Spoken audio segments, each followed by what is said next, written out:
வணக்கம் மதுரை வாரியர்ஸ். மாசி மாதம் தெப்பத் திருவிழா நம்ம திருப்பாலையில் நடக்கப் போகிறது. அதுவும் விஷ்ணு பெருமாள் கோவிலுக்கு ஏற்றாப்புல தான் இருக்குது. பாருங்கள், பின்னாடி கோவில் இருக்குது. கோவில் இங்கே தெப்பக்குளம் இருக்குது. அப்புறம் நாளைக்கு இதே டயத்தில் பிரசாதம் கரெக்டாக எங்கே வழங்குவாங்க அந்த இடத்த இப்போ காமிக்கிறேன். அதே பாருங்கள், இந்த வீடியோவில் பார்த்து தெரிஞ்சுக்கோங்க. ஆமாம் நண்பர்களே, சீக்கிரம் உங்களை காமிக்க முடியும் நினைக்கிறேன். நாளைக்கு இந்த நேரத்தில் இந்த கோவிலில் சரியான கூட்டம் இருக்க போகுது. அது பிரசாதம் அங்கே தான் கொடுப்பாங்க எல்லாத்துக்கும். அதுக்கு ஏற்பாடெல்லாம் பண்ணி முடிச்சுட்டாங்க மக்களே.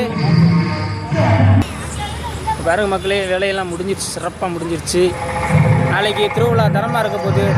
திருப்பாலையில் நடக்க போகிற திருவிழா இருங்க, சேச்சு எல்லாம் ரெடியாகிடுச்சு. அனைத்து பக்தர்களும் மற்றும் அனைத்து சொந்தங்களும் திருவிழாவில் கலந்து மகிழுங்கள், சாமி கும்பிடுங்க.